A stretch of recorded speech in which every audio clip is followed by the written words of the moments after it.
spark here in the bottom of the sixth.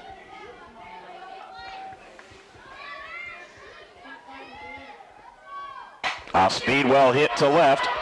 That one will carry over the head of Messman in left.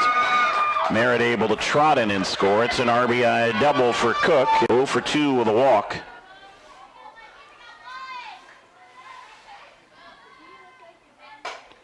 Little blooper that'll drop for a base hit. Skids into left field. They'll send the runner from second in to score. Men's basketball underway in a couple hours at Northwest Nazarene. That ball well hit by Basulian, by a Cook, and it carries for the home run.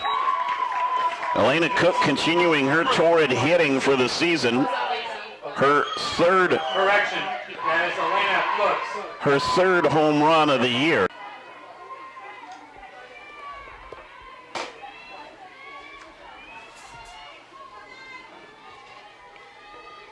.30 pitch, lined.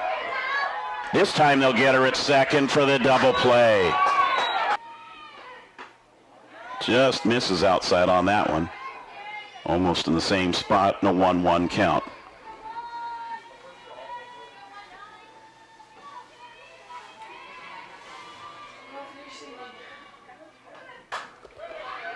To left center field, and a running catch by Basulian, who got a good break short in the fourth.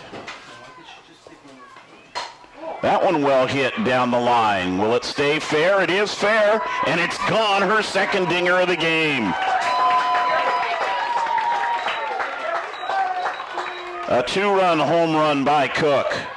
That is Elena Cook's fourth home run of the season and her second of the day. Team interview with Coach Shelley Whitaker, whose team earns a doubleheader split with Northwest Christian, and kind of a tale of two ball games with pitching. Your ace comes in today, and just McKenzie never really seemed to get on track. And a great complete game for Samantha Byron, her third complete game of the season. Yeah, we struggled from the start. Mac in the circle, she didn't seem to have a good rhythm down and could never get it. And quite frankly, we went through three pitchers that first game and, struggled. They played small ball on us, and we just couldn't defend and allowed too many fat pitches down the middle. So, and walks, that was one thing with Mac. She allowed too many walks as well. So game two, Sammy came out and went straight to business. And, like I said, it's a tale of two different games, but she went out there through strikes, and we were successful. Got to be a little bit frustrating when you put 11 on the board in game one, but still don't come up with the win. Yeah, that's tough. But, we're doing the right things at the plate. I think we have a good approach. Our defense is slowly coming around. We needed to continue, learn how to defend that bunt somehow. And then, just keep doing what we're doing at the plate and then be consistent in the circle. Because right now that's the question mark for us is what we're going to get out of whoever we put in the circle that day. But I think our bench is doing a tremendous job. We had some pinch hitters come in. Timely ones. Yeah, and really do a nice job for us, and that's occurred the past 4 or 5 games for us. So very proud of the team effort, if you will, and what we're getting out of our bench. What do you say to Samantha when you go out, there's a 6-run lead? I mean, almost you just want to say, hey, just throw strikes and let the D do the work. Yeah, and pretty much that's what I did. We were down at the bottom of the lineup, and, I didn't want to see the top again. And although it was a 7-1 lead, or 7-1 with a 6-run lead at that point, to me it was all about getting the outs and not having to face the top of the lineup. And one would think 6 runs is enough, but when we were down in California, we were up 9-0 and saw a 9-8 comeback. So I don't really think too many runs is quite enough.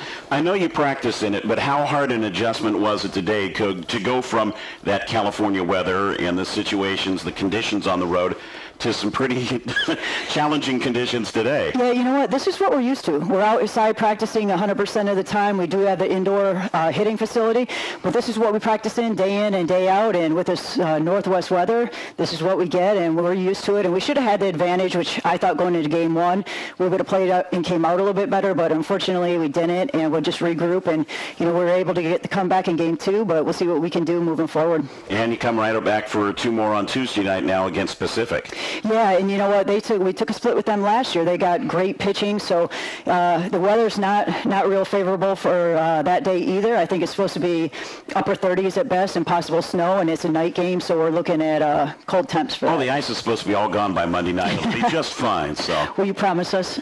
No, neither will any meteorologist in the Northwest. So you brought a player up with you, kind of a selection of player of the game. Tell us a little bit about this young Yeah, so Elena Cook is our transfer in from Portland State and has just done a tremendous job for us at the plate.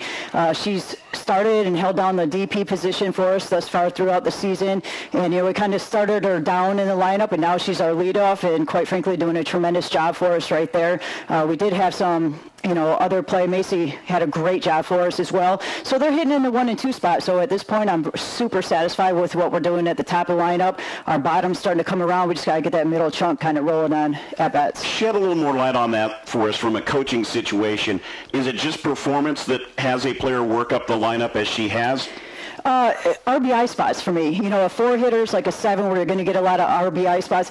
We lost probably the best leadoff hitter, I don't want to say in the country, but at least on the West Coast, in Megan Lubert, and that's tough to replace. I mean, the leadoff spot, although they say you only lead off one time, I mean, you're coming up in RBI spots, time after time. So it's a tough spot to hit in, and Elena's just done a great job for us thus far. And she's, jacking the ball over the fence right and left, too. It doesn't hurt. So we'll let her come on in. Thank you for the time, and we'll look forward to seeing you on Tuesday night. I appreciate it. Thank you. Shelley Whitaker joining us here, and we'll have her trade places and pull the headphones off, and Elena, come on in. Say hi to the world here on the internet as we bring you. Tell us about those 2 dingers there. Were you swinging for the fences? Did you get a little help from the breeze? What did it feel like as it left the bat? Well, I just went in there trying to find a good pitch to attack, and I mean, as soon as I hit the bat, I kind of had a feeling they were out, but I just was trying to hit it hard. See, now it's a dilemma for the coach because the leadoff hitter leads the team in home runs and RBIs. I don't know how we're going to fix that one. Well, I'm just trying to hit the ball hard every time, so. What's it been like for you making the adjustment? As Coach mentioned, you transferred in. Your thoughts in how things have gone with your teammates and being a part of the program here now? Oh, I just love it here. I feel a lot of support from the team here and the coaches as well, and I'm just adjusting really well. You feel like you're proving yourself a little bit, as Coach mentioned. You've moved up in the batting order. When it's performance, when it's based on your efforts, that's got to be a rewarding feeling. Yes, it is really rewarding. Everybody talks about the DH, the DP in this case. Is it hard when you're not out in the field, and not necessarily to say 100% of the game, but is it hard when you're on the bench in those moments and have to get yourself into the hitting groove, or is it just fine and you're able to just place yourself in the frame and in the mood when the zone comes? I think it's fine for me. Just the whole game, I get to focus on hitting, and I don't really have to think about the defense part of the game, so that's really nice for me, so I like it. Well, go back and focus some more because we can use some more on Tuesday night. All right. I will. Thank you for joining us, and congratulations. 2 more home runs to lead the team with 4 homers, and the Cavaliers earn a split of the doubleheader. We will head out now. 13-11 Northwest Christian, the opener. Cavs come back and win the nightcap 7-1. We'll go ahead and let Elena step off and recap the rest of the day for the Cavs. Thank you for your time. Baseball team losing 2 down in California. Go show them something else, will you, Martha, instead of me? Just point it out at the field even. That's good. Gray skies are better than having to look at me, even. Cavalier baseball team losing 2 today, but good news for Cavalier track and field as the women come in 3rd in the conference championship, while the men take the GNAC Conference Indoor Track and Field Championship, 2nd conference crown in Cavalier sports history. Basketball coming shortly to you as the Cavaliers will take on Northwest Nazarene, their final road game of the year, and we will be back with you Tuesday night for another softball doubleheader as the Cavaliers take on Pacific, and that one starts your way coming at 5 o'clock. Thank you for joining us once again. Our final score, Northwest Christian wins the opening game 13-11, and the Cavaliers take the nightcap by a score of 7-1. We'll see you Tuesday night at 5 o'clock for Concordia against Pacific. And thanks for joining us today on the Cavalier Sports Network. So long, everybody, from Helkin.